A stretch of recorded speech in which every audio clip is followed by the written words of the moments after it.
أفضل سوشي من أشهر العلامات التجارية في مدينة جدة.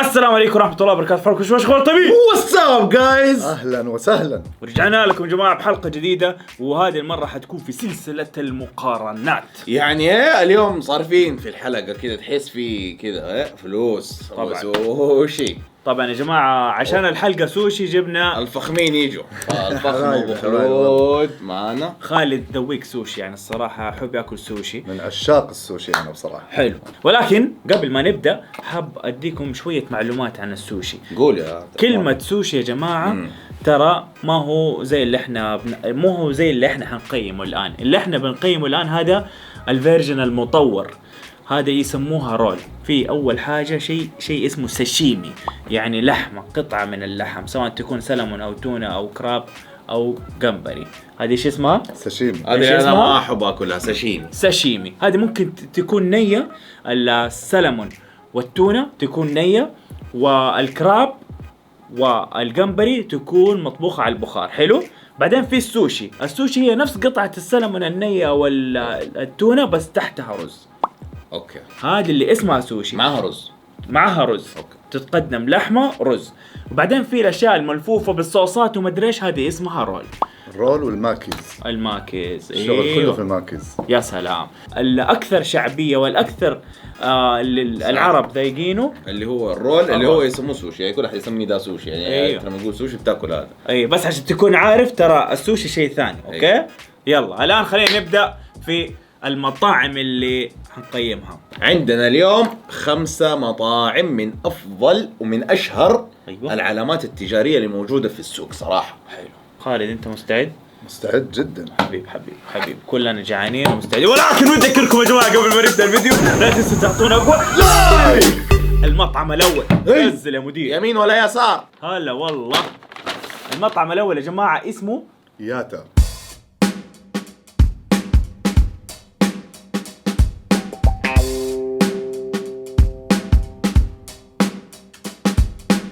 هذا يا جماعه المطعم ما له موقع اونلاين بس، تدري ولا لا؟ لا جديد علي الصراحة. اوكي شوفوا كيف شكله فانكي. حلو. هي الهرجة كده. فكيتها شكلها خالد.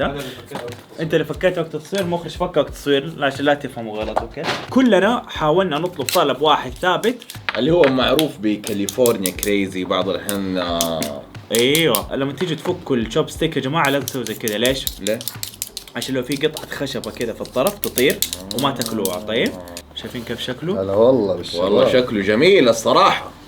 الشكل يقول لك الشكل جميل، لونه الصراحة فانكي كده، أحسه اوت اوف ذا بوكس الصراحة. يا جماعه هذا الطبق الواحد سعره ب51 ريال. اوكي 51 ريال. المميز انه التغليف زي ما انتم ملاحظين جميل كذا، وكل واحد فيه له صوص خاص فيه. طيب انا بعض الاحيان الصوصات ما تعجبني، احب الصويا صوص. يعني انا هذا عن مو نفسي صويا صوص؟ لا هذا صويا صوص. شوفوا بسم هالقطعه. طبعا هذه يا جماعه جواتها جمبري. أيوه. جمبري مقلي يسموه شريم تمبورا. يلا بسم الله. حسنا. الصوص حقه ده في له اشياء مقرمشه كذا عجبتني من فوق. نجرب الصوص حقهم. صراحة أول مرة أكل من المطعم ده. هي والله تجربة إيجابية صراحة. انطباع جيد. هو الطعم يحيرك بصراحة، الإضافات اللي حاطينها ايوه صراحه تحتار. ايوه صراحه الطعم يعني مميز، وصراحه عجبني. يعني شوفوا كيف مثلا هذه الاشياء اللي فوق هنا، شايفين يا جماعه هذه الاشياء اللي فوق، يعني في اللي هي نفسها هذه الكافيار الاورنج. هذا أورنج كافيار ولا هو يسموه بيض السمك؟ هو كافيار بيض السمك. أيوه. المهم المطعم الاول الصراحه تجربه جميله. المطعم اللي بعده بسم الله سوشي ارت. حلو.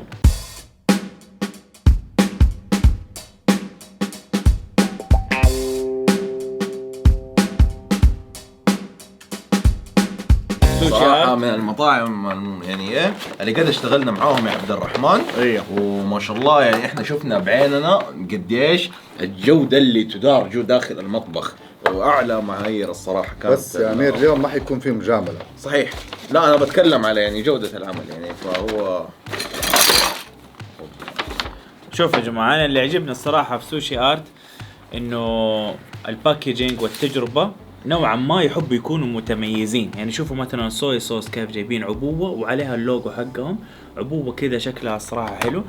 وهذا الجينجر اللي هو الزنجبيل، شرائح الزنجبيل برضو شوفوا كيف عبوة صغيرة كذا، وحاطين هذا علشان تحطوا في الصويا صوص. فهذه الصراحة تجربة انا بالنسبة لي اكسبيرينس حلو، اكسبيرينس جميل، فيها ارت. ايوه سوشي ارت يعني فن السوشي. الله سوشي ارت يا حبيبي. احنا طلبنا نوعين، هذا اللي فوقه الكريسبي كاني. كريسبي كاني سعره ب 38 ريال، وشريم تمبورا هذا اللي ما فوقه الاشياء البرتقاليه. أيه. اللي هي الكريسبي كاني سعره ب 42. طيب احنا حنقي يعني احنا حندوق اللي فوقه هذا. شوفوا كيف شكله. وزي ما انتم شايفين الرول سميك. يلا يا خلود خش علي بس. والله ما شاء الله سميكي. ايوه بسم الله. بسم الله. والله شكلها حتكون ليلة صعبة. المنافسة حتكون شرسة بصراحة. والله شكلها حتكون ليلة منافسة صعبة. شرسة. والله جيدة الصراحة. والله الصراحة مرة جيدة. بس هذا يا جماعة دائما لازم تعطوها زي كذا، لأنه الصويا فيها ملوحة. طيب فالصراحة الطعم يكون مرة لذيذ وجميل. صراحة أنا حقول لكم حتكون منافسة صعبة. حرب. واو. أوكي حتكون حرب. طبعا احنا يا جماعة بنقيم على التجربة كاملة، سعر شكل طعم الاكسبيرينس كامل وهكذا. اوكي المطعم اللي بعده الصراحة من المطاعم اللي انا يعتبر زبون لها بشكل مستمر. يعني شوفوا في مطعمين انا زبون لها بشكل مستمر، خلاص ما احدد، بس واحد منهم هذا اسمه واكامي.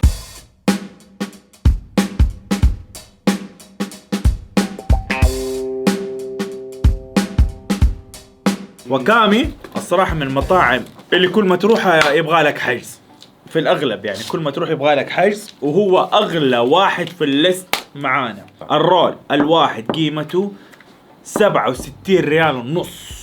العبوة يعني صراحة الباكيجينج يعني الباكيجينج ممتاز.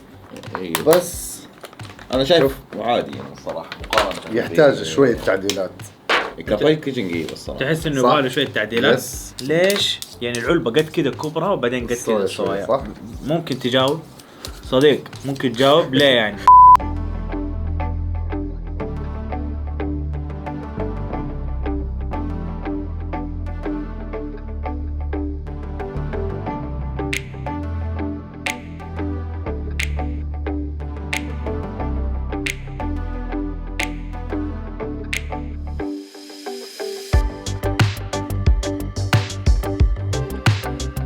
المنافسة حتكون صعبة، بس أهم موضوع هو الفريشنس حق السي فود اللي جوا.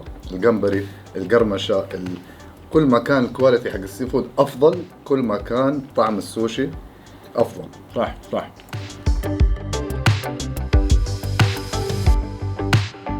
واللي بعده سوشي يوشي.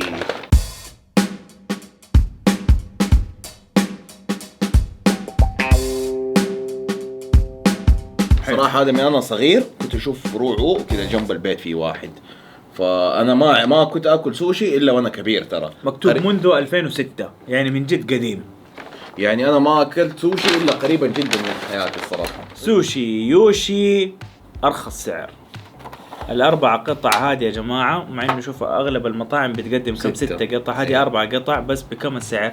26 ريال. بسم الله. التعليق الأول زي ما أنتم ملاحظين إنه نفس الكراب اللي فوق حاسه سايح شوية. سايح كذا، فاهم؟ يمكن هذه طريقتهم، بس انا ما افضل الصراحه هذه الطريقه عن نفسي، يعني ما تجذبني.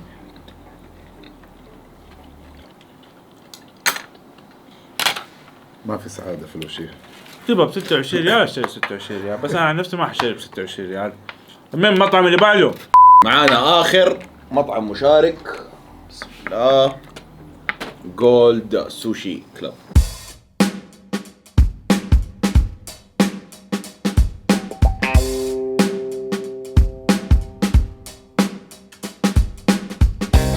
جولد سوشي يا جماعه هذا جاهلي. طيب شوفوا يا جماعه هنا انا اللي عجبني الصراحه في جولد سوشي عندهم ديتيلز بسيطه كده شويه احسها مره تعجبني. زي ايش مثلا؟ شوفوا هذه كيف حاطين هنا عشبه كده، شايفين هذه العشبه؟ هذه ترى زي الورقه كده، بس حاطينها علشان تفصل نفسها، هذه عشان تفصلها عن لو في صنف ثاني ما يتلخبط مع بعض. بس هذه ما هي عشبه، ورقه يعني كده. شوف كم قطعه، 1 2 3 4 5 6 7 8 ب 62 ريال فاصلة 1 فعليا. يعني لو تحسب بالحبه ممكن هو يطلع على رخص. لاحظتوا يا شباب كيف الكراب يختلف من مطعم من محل لمحل؟ أيوة بالضبط. أيوة. صح. بسم الله. رجعنا للمنافسة الصعبة. تعرفوا يا جماعة هذه عبارة عن ايش؟ عبارة عن رز ينحط زي كذا، بعدين ينحط سيويد اللي هو زي طحالب البحر كذا شريحة، بعدين يحطوا افوكادو، بعدين يحطوا جمبري مقلي، وبعدين يلفوه. في ناس يحطوا صوص جوية، كل مطعم يضيف اضافات معينة، بعدين الكراب هذا اللي فوق. هذه كل الاشياء ملفوفة. طحالب البحر اللي لونها اسود. يلا الان يا جماعة حنطلع كل المطاعم علشان نبدأ نقارن مرة تانية. بس جولد سوشي الصراحة من اقوى المطاعم.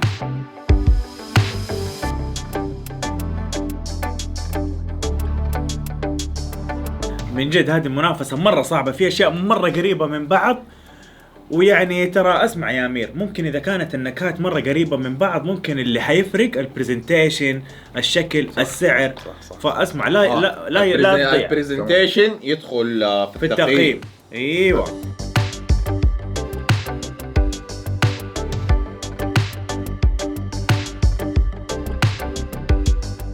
نبدا بالمركز الاخير. خليت سبيك كويك مان. خلاص طلعوا واضح بصراحة وبدون مجاملة. أنا عشان بس أكون صريح جدا وأكون حقاني، كلها كان فيها نكهات متقاربة لدرجة إنه صار في صراع في عقلي مع هذا كان النكهة المنبوذة حقيقة. يعني خليني أقول لكم شيء يا جماعة، هو سعره بكم؟ ب26 ريال. طيب يعني سعر اقتصادي، فأكيد النكهة يعني ما حتاخذ الأفضل بهذا السعر، فخلاص السعر اقتصادي. فخلينا نقول مثلا هذا أنا ممكن أعتبره الفاست فود بالنسبة لمطاعم السوشي. أنا أقول إنه هذا كان أسوأ تجربة خضناها اليوم في الصراع الشرس. أوكي هذا رأينا يا جماعة، أنت رأيك ممكن يختلف، ممكن هذا يكون بالنسبة لك رقم 1، فشيء طبيعي ترى. هذه آراء شخصية في النهاية. صح. وذائقة شخصية. حلو. 3 2 1 وكامي. أنت سوشي آرت. والله حرام، معلش هذا بالنسبة لي والله حرام. طيب أنا أقول لك ليش أنا اخترت وكامي. صح ممتاز وزي كذا، بس حسيت كذا ممكن في نكهة شوية بسيطة أحتاجها زيادة. ممكن كان الأفوكادو ما كان الباتش حقه جيد ولا شيء زي كذا، بس حسيت يحتاج له تكة شوية زيادة في الطعم. الشيء الثاني الصوص يا أخي مدينه علبة قد كذا وحطت لي قد كذا، هذه قهرتني يا أخي، أثر على التقييم الصراحة. كجودة طعم كويس وغالي، هو أغلى واحد فأثر عليه هذا الشيء. أنا أكتر شيء أثر في تقييمي عليه اللي هو السعر، لأنه كان أغلى واحد وفي نفس الوقت اداني تجربة مرة، يعني الباقي ترى نفس التجربة وجودة عالية. وكلام عبد الرحمن صح، في كذا شيء ناقص عن البقية، ما أدري إيش هو صراحة، ولا أني قادر أحدده من طعمة فمي يعني. حلو. هنا أنا قاعد أنافس على الطعم. أيوه. فحسيت إنه هذا يستاهل رقم 4 لأنه في أحسن منه. حسيت انت كذا من اللي موجودين يعني ايش حسيت انه بالنكهه؟ انا قاعد اتكلم عن النكهه. ايش حسيت ممكن هذا؟ يعني حسيت هذا ياخذ قبل وكامي بالنسبه لي في الطعم. المركز الثالث 3 2 1. وانت ايش يا خالد؟ ياتا؟ ايوه. طيب انا حبدا تعليقي الاول. انا اخترت جولد سوشي، الصراحه ممتاز، ما في شيء، المنافسه مره قريبه من بعض، فانا حسيت جولد سوشي حطيته المركز الثالث لانه الاكسبيرينس حقته صح انها حلوه، بس حسيت لانه الان خلاص الطعم مره قريب من بعض، يعني صار المنافسه على الطعم صعبه مره صعبه، فصرت الان انا قاعد اقيم بناء على الاكسبيرينس والتجربه، وفين حسيت انه هذا المطعم محترمني اكثر، يعني كيف محترمني بالدين الاشياء والاشياء المختلفه، احس اني سبيشال يعني، فهمت؟ فانا حطيت هذا لانه هذا يعتبر ثاني اغلى مطعم، والشيء الثاني تجربته حلوه وطعمه جيد، فحسيت انه يستاهل المركز الثالث، رايي الشخصي. تفضل امير. طيب والله سوشي ارت يعني ما عندي حقيقه سبب مقنع اني احط مركز ثالث. هي ببساطه تفضيلي، يعني انا تباني مره اقعد بالحبه كنت ابى كراب زياده. صح امير، نقطتك جيده، بس هنا شوف ترى، اسمع، هنا ترى حاطين كراب مع جزر، فانت تشوف كميته كبير، في الحقيقه الكراب متوازن. عليا شكلك تبي تغير. لا بنجيب كلامك ده والله هذه جزر طالع. دقيقه فك وريني. والله جزر انا اكل منه تقريبا شبه يومي، عارف والله. خلاص لازم نجيب ميزان. ايوه عادي، تقدر تسحب رايك. ايوه والله اسحب رايي. وافق عبد الرحمن، انا سببي والله كان بس الكراب. ايوه والله. انا اخترت ياتا صراحه لانه حجم السوشي ما كان كافي انه يستاهل. القصه صغيره. القصه صغيره. خالد ما يحب القصات الصغيره، لا تديني قصه صغيره. لا تعطيني سوشي يا. ايوه يبغى حبه كذا تعبي الفرق. الثاني جاهز؟ جاهز. حط سوشي ارت. انت يا خالد الثاني وكامي. انا اخترت سوشي ارت يا جماعه في المركز الثاني. اول حاجه الصراحه طعمه ممتاز، حسيت بالنكهات والتجربه الصراحه اكثر شيء عجبني. شوفوا ما حتى تفاصيل العلبه لما تيجي تفتحها في تزيين تحت، وهنا في كلام، ولما تيجي تفتحها كذا يعني الصراحه شكلها حلو. اكسبيرينس ممتاز وطعم ممتاز. شكرا. هذا موجود ترى في ريتسي مول يا جماعه، مدينه جده، موجود في ريتسي مول، واتوقع في الرياض برضو. في الرياض نعم. وكم رقم 2 ليش الطعم التيست ما حسيت؟ انت شكلك عشان شفت كراب حطوا لك كيلو كراب حطيته الثاني. انا قاعد اركز في النكهات. حلو. قاعد اركز في الطعم. أيوة. صراحه حلو. هذا ياخذ المركز الثاني. رايه. المركز الاول والله انا كمان ياته بالنسبه لي المركز الاول صراحه. الجولد از اولد. طيب انا اخترت ياته يا جماعه. الباكجينج حقه الصراحه حلو، الديزاين ملفت جميل، حركات الصوص نفسه هذه كذا انه كل واحدة معاها صوص كذا، يعني الصراحة برضو زودت التجربة. اللي ما عجبني الشيء السلبي الوحيد انه نفس القصة صغيرة الصراحة، زي ما قال خالد يعني تقهر هي. طيب تقهر اوكي، ولكن القرمشات هذه ويعني في فن، الماوث اكسبيرينس، تجربة الفم ممتعة، قرمش كده وعضة الهادئ الصراحة استمتعت فيها للأمانة. صويا صوص تغير الطعم، مع الصوص ده تغير الطعم، وسعره 51 بالعافية. تجربة حلوة الصراحة. أنا والله وافق عبد الرحمن في كل اللي قاله. أول مرة أذوقه، أنا كان عندي تفضيلات، بس اليوم والله أنا على حسب إيش أكلت اليوم وإيش دخل فمي اليوم حقرر هذا أفضل شيء اليوم دخل فمي صراحة. والله الصراحة شوف كنكهة هو كان من جد أكتر واحد مميز بكل أمانة. أنا بالنسبة لي جولد صراحة. جولد حبيته ليش؟ النكهات اللي فيه مرة متميزة، والسي فود اللي جوا مرة فريش كان. أيوه. أهم حاجة عندي إنه السي فود يكون فريش. حلو. فياخذ الأول. والله. يس. المهم يا جماعة هذه كانت تجربتنا لمطاعم السوشي في مدينة جدة. ادونا رأيكم يا جماعة في التعليقات، إذا كان في مطعم حسيتوه مثلا مرة عنده منافسة شرسة وما دخل معانا في الليست اكتبوا لنا اسمه، وإذا كان عندكم تقييم ثاني مختلف عننا اكتبوا لنا تقييمكم كمان، خلونا نسمع ابداعاتكم ونشوف ايش عندكم. وكذا يصير وصلنا لنهاية الحلقة الجميلة هذه اللذيذة، ونشوفكم ان شاء الله يا جماعة في الحلقة القادمة. ولا تنسوا يا جماعة ايش تسووا؟ لا تنسوا تسووا لايك، سبسكرايب، اشتركوا في القناة وتفعلوا زر التنبيه لما تتفاعلين. كان معاكم الشيخ عبد الرحمن، امبراطور امير خالد العيسى من قناة سلام. يلا.